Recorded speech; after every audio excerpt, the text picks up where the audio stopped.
Eh bien, bonjour à tous et bienvenue dans cette nouvelle série de prédications que je vais essayer de faire au moins une fois par mois. Suite à la série que nous avons fait sur Jésus et Noël, j'ai trouvé que ce serait peut-être important, malgré les différentes études que nous faisons sur des sujets, sur des livres de la Bible pendant l'année, de quand même garder un focus sur la vie de Jésus, parce que régulièrement nous devons nous y référer pour apprendre comment grandir dans notre vie chrétienne. Après tout, c'est à lui que nous essayons de ressembler. Et donc, tous les enseignements qui se rapportent à Jésus sont toujours utiles et instructifs pour notre vie.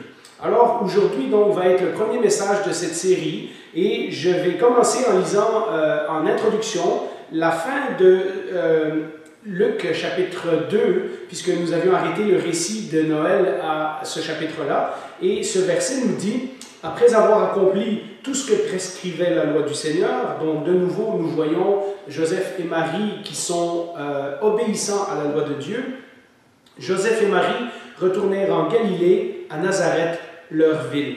Or, nous dit Luc, l'enfant grandissait et se fortifiait en esprit.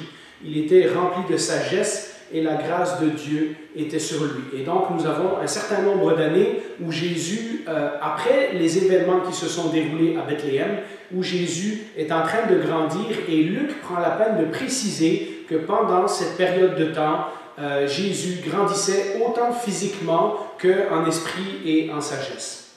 Et donc, nous nous retrouvons 12 ans après, et c'est le titre de mon message aujourd'hui, Jésus a 12 ans dans le temple, et nous nous retrouvons donc 12 ans après les événements de Bethléem, et nous lisons la suite de cette histoire dans Luc, ce moment où Jésus va rester dans le temple et où ses parents vont se poser des questions. Et donc, nous lisons à partir du verset 41, « Les parents de Jésus allaient chaque année à Jérusalem pour la fête de la Pâque. » Et donc, de nouveau, nous voyons que pour Joseph et Marie, c'est très important de respecter la loi juive. Lorsqu'il eut 12 ans, ils y montèrent avec lui, comme c'était la coutume pour cette fête. Donc, on parle de la fête de Pâques, on parle de Jésus à l'âge de 12 ans, et on parle que c'était une coutume que Joseph et Marie respectaient. Puis, quand la fête fut terminée, ils repartirent. Mais l'enfant Jésus resta à Jérusalem sans que sa mère et Joseph s'en aperçoivent. Croyant qu'il était avec leurs compagnons de voyage, ils firent une journée de chemin, tout en le cherchant parmi leurs parents et leurs connaissances. Mais ils ne le trouvèrent pas et ils retournèrent à Jérusalem pour le chercher. Alors, c'est la seule histoire que nous avons dans les 15 évangiles de Jésus avant l'âge de 30 ans, donc avant son ministère. C'est quand Jésus a 12 ans et entre sa naissance et son ministère, le seul qui nous rapporte un événement est cette histoire qu'on trouve dans Luc chapitre 2. Il y a, si vous êtes intéressé à ces choses-là, vous les avez probablement déjà vues ou vous avez lu des articles dessus, il y a des évangiles qu'on appelle apocryphes et qui supposément ont été écrits par Thomas, par Judas et par d'autres, etc. Et dans certains de ces évangiles, on raconte un tas d'épisodes sur la vie de Jésus lorsqu'il était jeune. Et lorsqu'on compare ce récit et qu'on compare ces évangiles apocryphes, on se rend compte qu'il y a une grande différence. Dans les évangiles apocryphes, par exemple, on raconte toutes sortes de miracles et de tours de passe-passe et de Jésus qui forme des animaux à partir du sable sur la plage.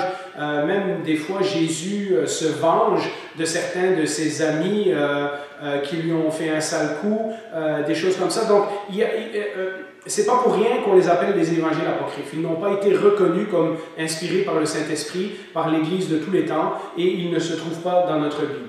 Et lorsqu'on compare, par exemple, avec ce texte que nous avons dans Luc, on se rend compte de la différence de caractère entre les écrits. On voit que Luc est très sobre, il nous donne peu de détails, il nous raconte que l'enfant grandissait, il nous raconte quelques épisodes, et à la différence de ces évangiles apocryphes, cette histoire ne se finit pas par un tour de magie ou un miracle quelconque ou un signe extraordinaire, mais un discours entre Jésus et ses parents, et ensuite il rentre à Nazareth. Et donc nous voyons la différence entre ces récits extravagants qui n'ont pas été retenus dans la Bible et à juste raison, et ce passage de Luc. Luc, n'oubliez pas qui a commencé son évangile en disant à Théophile, la personne à qui il est en train d'écrire, qu'il a attentivement vérifié pour que toutes les informations qui soient dans ce livre soient exactes. Donc, il met sa réputation en jeu en écrivant cette histoire. De nouveau, comme nous l'avons vu tout au long des récits de Noël, nous voyons que Joseph et Marie sont des Juifs très pieux, des gens qui suivent la loi de Dieu, des gens qui obéissent aux commandements, des gens qui essayent de pratiquer la loi de Moïse dans le meilleur de ses moyens. Ils vont chaque année à la fête de Pâques à Jérusalem. Le texte ne nous permet pas de dire si Jésus est déjà allé avec eux avant. La façon dont c'est écrit, on sait qu'eux montent à Jérusalem chaque année, et ça dit cette année-là, lorsque Jésus eut 12 ans, il monta avec eux. Donc on ne sait pas s'ils ont déjà amené Jésus avec eux avant, ou si c'est spécifiquement cette année-là qu'ils l'amènent, mais cette année-là est une année importante, je vais vous en parler dans quelques instants, et donc c'est important qu'ils amènent Jésus avec eux cette année-là. Et nous savons en tout cas qu'eux, ils vont chaque année à Jérusalem. Peut-être que cette insistance que Luc a mis dans les premiers chapitres a démontré que Joseph et Marie sont des Juifs fidèles à la loi, et plus tard, il va faire un effort aussi de démontrer dans tout son évangile que Jésus cadre exactement dans la foi juive, avec les textes de l'Ancien Testament, avec les prophètes de l'Ancien Testament, etc. Peut-être que pour Luc, c'est important de démontrer ce point parce qu'il veut montrer à ses auditeurs que Jésus n'a pas été rejeté parce qu'il avait fondé une autre religion que la religion juive. Il a été rejeté pour une autre raison. Jésus, tout comme ses parents, est un bon juif, pratiquant et pieux. Et donc, s'il a été rejeté, c'est pour quelque chose d'autre dans son message et non pas à cause de simplement une rébellion contre la loi de Moïse ou contre la religion juive. Alors, comme je l'ai dit, nous ne savons pas si Jésus les a accompagnés avant l'âge de 12 ans, mais à 12 ans, c'est une année très importante. Certains disent 12 ans, certains disent 13 ans. Encore aujourd'hui, d'ailleurs, dans les synagogues et dans la religion juive, à cet âge-là, on pratique ce qu'on appelle la bar mitzvah. Et la bar mitzvah, c'est ce moment où l'enfant passe de l'âge d'enfant à l'âge d'adulte responsable. Bar mitzvah, ça veut dire le fils du commandement, c'est-à-dire que jusque-là, ses parents avaient la responsabilité de lui enseigner la loi de Moïse, mais à partir de l'âge de 12 ans ou 13 ans, il devient responsable, personnellement, d'obéir, d'apprendre, de grandir dans la loi de Moïse. Et donc, c'est un âge très important parce que c'est l'âge où on juge qu'un enfant devient suffisamment adulte pour pouvoir répondre de façon responsable au commandement ou à la loi de Dieu. Avant, il était instruit par ses parents et nous verrons que ça a une importance dans le récit aussi. Et maintenant, il doit s'instruire lui-même. C'était le rôle du père d'amener son fils à Jérusalem cette année-là en préparation pour la bar mitzvah pour lui expliquer tous les différents rituels, tout ce qui se passait dans le temple, les sacrifices et les différentes choses, etc. Et donc, Joseph remplit bien son rôle. Il lui a expliqué probablement dans son jeune âge les histoires de l'Ancien Testament, mais maintenant, il lui montre également comment se déroulent les sacrifices, le temple et toutes ces choses-là. Et donc, comme je l'ai dit, c'était la responsabilité du père. Et puis, nous arrivons à ce fameux passage qui fait dresser les cheveux sur la tête à tout parent moderne qui le lirait et qui se rappelle d'avoir jamais perdu son enfant. Et nous lisons à partir du verset 46, donc, « Au bout de 3 jours, ils le trouvèrent dans le temple, assis au milieu des maîtres. Il les écoutait et les interrogeait. Tous ceux qui l'entendaient étaient stupéfaits de son intelligence et de ses réponses. » Donc nous voyons non seulement qu'il pose des questions, mais qu'il donne aussi des réponses, qu'il donne des interprétations. Quand ses parents le virent, ils furent frappés d'étonnement. Et sa mère lui dit, « Mon enfant, pourquoi as-tu agi ainsi avec nous? Ton père et moi, nous te cherchions avec angoisse. » Il leur dit, « Pourquoi me cherchiez-vous? Ne saviez-vous pas qu'il faut que je m'occupe des affaires de mon père? » Mais ils ne comprirent pas ce qu'il leur disait. Dans d'autres versions, vous aurez parfois « il fallait que je sois dans la maison de mon père ». C'est la même expression. Certains l'ont traduit d'une façon, certains l'ont traduit d'une autre façon. Mais Jésus est en train de dire « j'avais besoin d'être dans le temple, donc dans la maison de mon père, pour m'occuper des affaires de mon père ». Alors on peut se demander, cette histoire, comment des parents ont pu perdre leur enfant à Jérusalem. Eh bien, comme le texte nous dit, hein, ils le cherchèrent parmi leurs amis et leur parenté. Les gens qui venaient de Galilée, par exemple, qui venaient de Nazareth pour aller jusqu'à Jérusalem, c'était un voyage de plusieurs jours quand même, et donc ils voyageaient en caravane. Hein, tout le monde, les voisins, tout le monde se mettait ensemble, on voyageait en groupe, les enfants d'un côté, les femmes, les hommes, etc. etc. Et donc on peut très bien comprendre que les parents pensent qu'il est avec quelqu'un d'autre, avec un autre membre de la famille ou des voisins. Et donc c'est seulement après une journée de marche qu'ils se rendent compte que Jésus n'est pas avec eux. Probablement le soir, en arrivant et en disant « bon, maintenant il va falloir dormir à quelque part », ils se rendent compte que Jésus n'est pas là.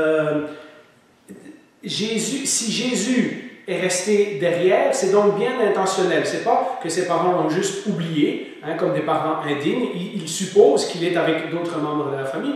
Et ce n'est pas comme si Jésus avait désobéi, ce n'est pas une simple rébellion d'adolescent. Jésus reste derrière d'une façon intentionnelle. D'ailleurs, on le verra plus tard, ses parents lui font confiance. Au début du message, nous avons lu ce verset dans Luc 40 qui disait que Jésus était rempli de sagesse et qu'il grandissait en esprit. Et donc, avec un enfant comme ça, avec un enfant justement qui n'est pas touché par le péché et qui est parfait, on peut très bien comprendre que ses parents sont habitués à ce que Jésus soit impeccable tout le temps. Et donc, ils lui font certainement confiance puisqu'ils le laissent aller avec ses amis et sa parenté. Et c'est seulement à la fin de la première journée qu'ils se rendent compte que Jésus ils ne peuvent pas le trouver nulle part. Et donc, ils retournent, le texte nous dit, après 3 jours, ils le trouvèrent dans le temple. Est-ce que ça veut dire qu'ils sont retournés à Jérusalem et qu'ils ont cherché pendant 3 jours? Ou est-ce que ça veut dire la journée qu'ils ont voyagé, ensuite une journée pour revenir, et ensuite l'autre journée, ils ont fini par le trouver dans le temple? C'est probablement plus comme ça. Mais ça a causé un énorme stress dans leur vie, comme on peut s'imaginer, et il l'exprime au verset 48 avec un certain reproche. Pourquoi as-tu agi comme ça? Tu ne savais pas qu'on était inquiet pour toi? Un peu comme, pourquoi tu ne nous l'as pas dit? Pourquoi tu ne nous as pas prévenus? Etc., etc. Mais bon, il y a déjà ça de rassurant, qu'il est dans le temple et pas ailleurs. Peut-être que c'est là en premier qu'ils auraient dû fouiller, mais le texte nous dit qu'ils ont cherché pendant plusieurs jours avant de finalement aller au temple et de le trouver là-bas. Et le texte nous dit que Jésus est assis avec les différents maîtres de la loi et qu'il pose des questions et ensuite aussi qu'il interagit, qu'il donne des réponses et que tout le monde est surpris des réponses de Jésus. Alors la question se pose, si ce n'était pas des parents indignes qui ont oublié leur enfant à Jérusalem, et si ce n'était pas une rébellion de Jésus pour dire « Ah, moi je vais me promener à Jérusalem et faire ce que je veux », puisque là il est clairement dans le temple en train de poser des questions sur la loi et sur la foi, et donc si ce n'est pas ça, pourquoi Jésus est-il resté dans le temple? Eh bien, je pense que la première chose qu'il est important de réaliser, c'est qu'il apprend. Jésus est en train d'apprendre. Il y a des choses que ses parents ne peuvent pas répondre. Jusqu'à cet âge-là, ils lui ont appris ce qu'ils savaient de la loi de Moïse. Ils lui ont appris ce qu'eux-mêmes ont appris dans la synagogue, au pied de différents rabbins dans leur village, etc. Mais évidemment, ce sont des gens de la campagne, ce sont des gens d'un petit village, ce ne sont pas des gens formés dans la loi. Et donc, on peut très bien comprendre que Jésus a besoin d'être avec des enseignants, des maîtres de la loi, des gens qui sont plus formés, parce que ces gens ont des choses à peuvent expliquer des choses de la façon que les parents ne peuvent pas. Si vous vous rappelez, lorsqu'on a parlé du Rédempteur, on a dit qu'il y avait une deuxième cour, et dans cette deuxième cour, c'était la cour où on pouvait aller voir les différents prophètes, les différents maîtres de la loi et poser des questions. Donc il est très certainement probable que Jésus est dans cette cour-là avec ces gens-là, et donc il est à l'écoute et il pose des questions et il donne aussi des réponses sur les différents enseignements, sur les différentes questions qu'il a posées. Un autre indice aussi, c'est que c'est la fête de Pâques. Les Juifs devaient monter à Jérusalem, idéalement, s'ils pouvaient se le permettre, pour les 3 fêtes, Mais ça, c'est la fête de Pâques, c'est la fête la plus importante, c'est la fête où l'agneau est sacrifié, c'est le souvenir de la sortie d'Égypte, etc. C'est la libération de l'esclavage. Et c'est donc certainement au sujet de cette fête en particulier que Jésus est en train de poser des questions. Sa réponse à ses parents, « Je dois m'occuper des affaires de mon Père », montre qu'à 12 ans, il est déjà conscient qu'il a une mission qui est autre que celle d'un petit enfant normal de 12 ans. Il a vu les agneaux pour le sacrifice et il sait déjà qu'un jour, ce sera lui, l'agneau de Dieu, qui devra donner sa vie en sacrifice.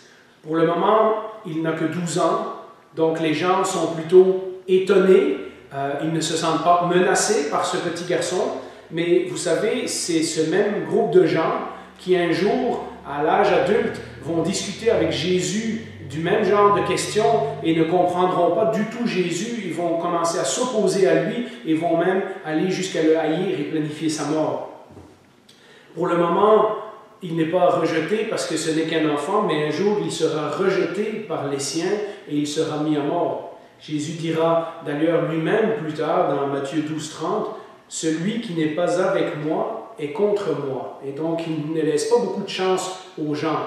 Ou bien vous écoutez ce que je dis comme la vérité qui vient de Dieu, ou bien vous êtes contre moi. Et on comprend que, rendu à l'âge adulte, il y a vraiment une friction entre ces maîtres de la loi, ces gens qui pensent qu'ils connaissent la parole de Dieu, et Jésus qui, lui, a une connaissance profonde et intime, non seulement de la parole de Dieu, mais de Dieu en tant que Père également.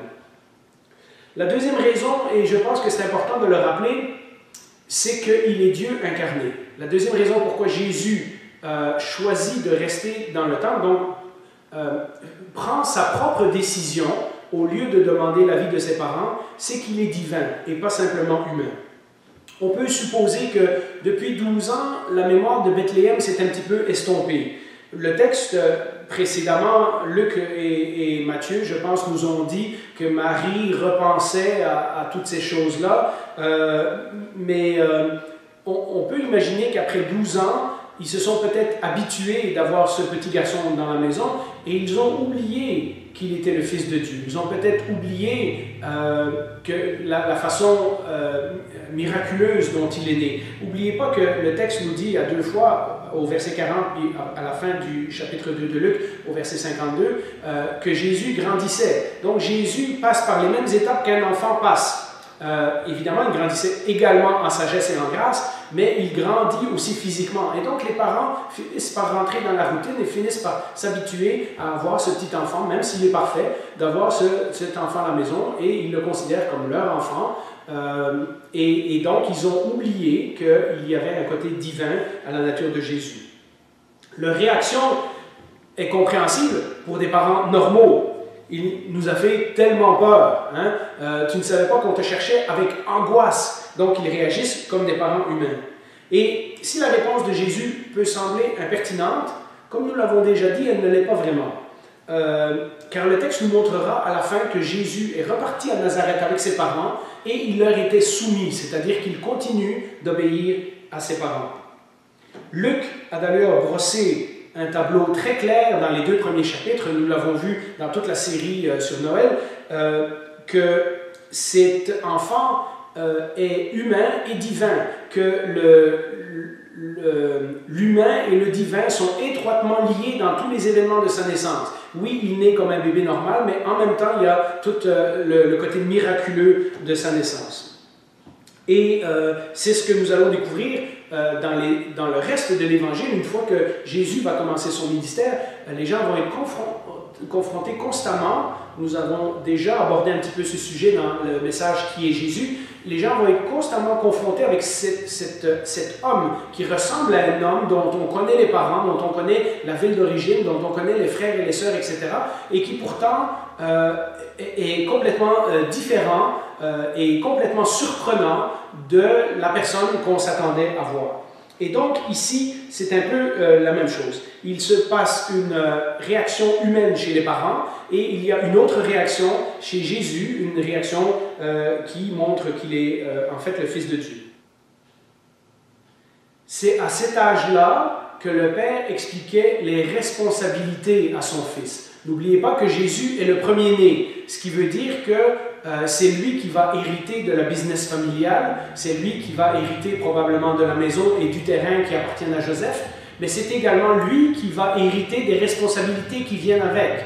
Nous l'avons déjà dit, le premier-né obtenait plus en fait de possession matérielle, mais il avait la responsabilité notamment de sa mère et de ses sœurs, puisque les femmes étaient la responsabilité des hommes à cette époque-là, mais également il va devoir pourvoir pour le reste de sa famille. Et donc, Joseph, on peut imaginer, en plus d'amener Jésus à Jérusalem pour lui expliquer la fête, est en train de lui expliquer qu'il va devoir un jour veiller sur sa famille, etc., etc. Et donc, ce n'est pas par hasard que Jésus choisit cette occasion particulière pour rappeler à ses parents qu'il est également le Fils de Dieu et qu'il a une autre mission. Et le texte, comme nous l'avons lu, nous dit que ses parents n'ont pas compris de quoi il parlait. D'ailleurs, ce sera la réaction de Marie et du reste de sa famille pour une bonne partie du ministère de Jésus.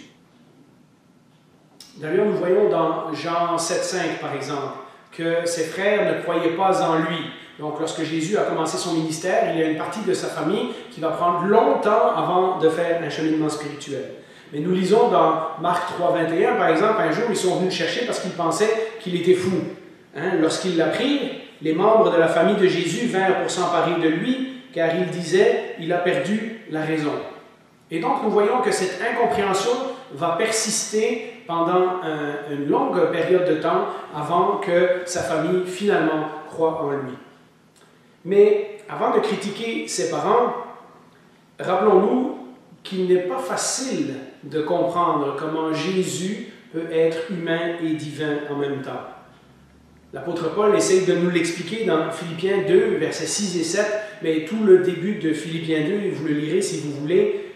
Lui qui est de condition divine, il n'a pas regardé son égalité avec Dieu comme un butin à préserver, mais il s'est dépouillé lui-même en prenant une condition de serviteur, en devenant semblable aux hommes, en devenant semblable aux êtres humains.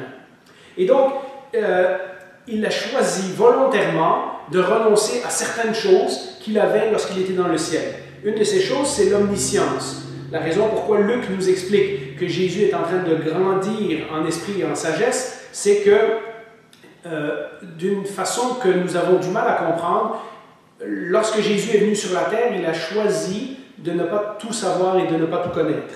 À 2 reprises, donc, Luc nous précise qu'il grandissait autant physiquement que intellectuellement. Mais alors que Marie lui dit « ton père et moi » en parlant de elle et Joseph, Jésus leur rappelle que son véritable père, c'est Dieu. Il fait comme il fait dans les paraboles habituellement. Les gens posent une question et ensuite Jésus retourne la question ou dévie la question pour l'amener au point qui est véritablement important. Et dans ce cas-ci, Jésus leur dit « ils n'auraient pas dû le chercher. Ils auraient dû savoir qu'il serait au temple. » Évidemment, pour les adolescents qui m'écoutent, ce n'est pas une excuse d'utiliser cet événement de la vie de Jésus pour justifier le fait de désobéir à ses parents à chaque fois qu'on n'est pas d'accord avec eux. N'oubliez pas que Jésus était Dieu incarné et qu'il n'avait pas de péché. Et comme nous l'avons souligné, le texte nous dira au versets 51 et 52 que Jésus était soumis à ses parents. Nous lisons donc après cet événement, « Puis il descendit avec eux pour aller à Nazareth, et il leur était soumis. » Quel drôle de contraste. D'un côté, nous avons les parents qui sont inquiets, Jésus qui leur répond, etc. Et puis, le texte finit tout simplement, « Puis il descendit avec eux pour aller à Nazareth, et il leur était soumis. » Sa mère gardait précieusement toutes ces choses dans son cœur. Ça ne veut pas dire qu'elle comprenait tout, mais elle gardait tout ça précieusement dans son cœur. Jésus grandissait en sagesse, en taille et en grâce devant Dieu et devant les hommes. Et donc, nous arrivons au 3e point. La 3e raison, je pense, pour laquelle Jésus est resté au temple, c'est que Jésus va mettre Dieu avant tout et avant tout le monde. Jésus est en train de préparer ses parents à la prophétie que Siméon lui a dit a dit à Marie au verset 35, « Une épée te transpercera l'âme ».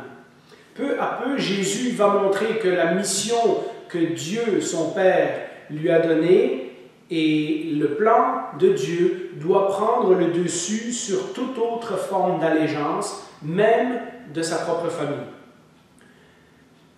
Un jour, aux noces de Cana, vous vous rappelez, il aura l'air de repousser Marie une seconde fois. Dans Jean 2, verset 4, nous lisons « Jésus lui répondit, « Que me veux-tu, femme? Mon heure n'est pas encore venue. » Suivre la volonté de Dieu par-dessus toute chose va mettre Jésus en conflit avec beaucoup de gens, mais particulièrement avec les siens à plusieurs reprises.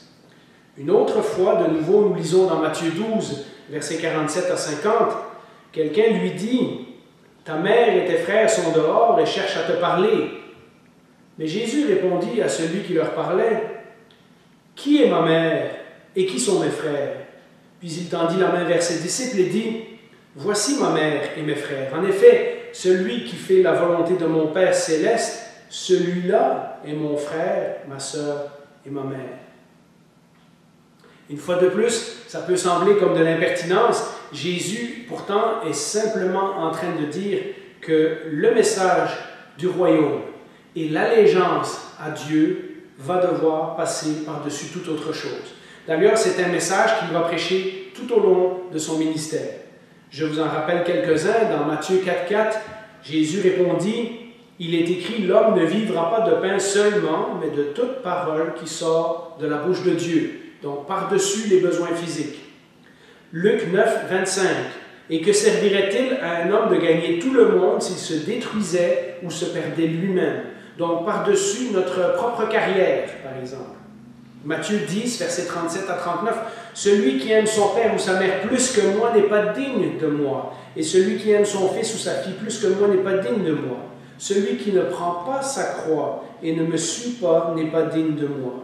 Celui qui conservera sa vie la perdra, et celui qui perdra sa vie à cause de moi la retrouvera. » Et donc Jésus est déjà à l'âge de 12 ans en train de prévenir ses parents qu'il a une autre mission qui est plus importante, c'est le plan de Dieu. Et c'est le même message qu'il dira à tout un tas de gens lorsqu'il sera rendu à l'âge adulte et qu'il commencera son ministère. Alors, cela m'amène à la conclusion pour aujourd'hui. Et c'est évident que nous ne sommes pas Jésus, nous n'avons pas été choisis pour être le sauveur du monde, nous sommes loin de ressembler à Jésus et pourtant, notre désir, c'est d'être de plus en plus comme lui. Et ce passage nous a appris 3 choses sur Jésus, des choses que nous retrouvons d'ailleurs ailleurs dans le Nouveau Testament, et 3 choses sur Jésus que je pense nous pouvons appliquer comme principe dans notre vie. Et donc, le premier, c'est que si Jésus a passé du temps pour grandir, si Jésus a pris de l'énergie pour grandir, autant physiquement qu'intellectuellement, et surtout d'apprendre la parole de Dieu, puisqu'une des raisons pour laquelle il est au temple, c'est pour poser des questions. Et rappelez-vous qu'après cet épisode, il va encore passer 18 ans dans la maison familiale, à apprendre et à grandir. Donc, avant qu'il commence son ministère, après l'âge de 12 ans, ça va prendre encore 18 ans de formation où Jésus se prépare dans la lecture de la parole, dans la prière, dans la communion avec son Père, etc., pour la mission qui lui a été confiée. Si Jésus a pris tout ce temps-là, si Jésus a pris 30 ans de sa vie à grandir et à se former, combien cela devrait être vrai pour notre vie aussi? Ne pensons pas que le jour où nous sommes devenus chrétiens, nous avons tout compris, nous avons eu notre ticket pour le ciel et nous n'avons rien d'autre à apprendre de la parole de Dieu parce qu'une fois qu'on sera rendu au ciel, on va tout comprendre de toute façon. Je pense que c'est un exemple extrêmement important qui nous montre que si le Fils de Dieu lui-même, lorsqu'il était dans la peau d'un homme, a passé par les étapes de croissance, de connaissance, d'apprentissage, eh bien, à plus forte raison, nous aussi, nous avons besoin de continuer sans arrêt d'apprendre la parole de Dieu, de continuer à développer notre vie de prière, de continuer à développer notre communion avec Dieu. La deuxième chose, et ça peut sembler bizarre, et pourtant j'y ai vu un lien très clair avec nous, c'est que comme Jésus, mais dans une moindre mesure, Nous aussi, nous faisons partie du monde physique, puisque nous sommes des êtres humains, mais parce que nous sommes nés de nouveau en Jésus-Christ, nous faisons également partie d'un monde spirituel. Nous sommes également donc enfants de Dieu. Tout comme les parents de Jésus, les gens aujourd'hui ont du mal à comprendre ces deux aspects. Mais la réalité, c'est que nous sommes appelés à être de bons citoyens dans ce monde. Nous l'avons vu dans plusieurs leçons, mais nous sommes également appelés à être de bons citoyens des cieux. Et donc peut-être cela peut nous permettre de réconcilier cette tension que nous vivons entre notre vie physique et nos responsabilités spirituelles qui pour nous se déroulent dans une seule et même personne, dans le corps et dans la pensée, dans la personne que je suis. Et donc cette tension que Jésus vivait avec ses parents qui avaient du mal à comprendre ces deux natures en Jésus, eh bien, dans une certaine mesure, nous le vivons également. Et puis la troisième chose, et je pense que c'était clair, c'est que le message de Jésus n'a pas changé. Si quelqu'un veut être son disciple, il doit renoncer à lui-même et suivre Jésus, quel qu'en soit le prix à payer. Nous l'avons vu au travers de toute la série sur le chemin de Jésus, comment Jésus était prêt à faire des choses et comment il ne nous demande jamais de faire quelque chose qu'il n'a pas fait lui-même.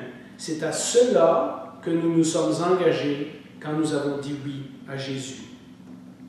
Vous savez, si Dieu était capable d'utiliser un empereur romain pour arranger les circonstances de la naissance de Jésus et faire qu'elle se déroule à Bethléem plutôt qu'à Nazareth, et si plus tard, Dieu va utiliser un autre gouverneur romain, Pilate, pour accomplir son plan, c'est-à-dire la crucifixion de Jésus, soyons assurés que Dieu peut arranger également les circonstances de notre vie, les circonstances de ceux qui lui sont fidèles, pour transformer notre vie de la façon dont il le désire.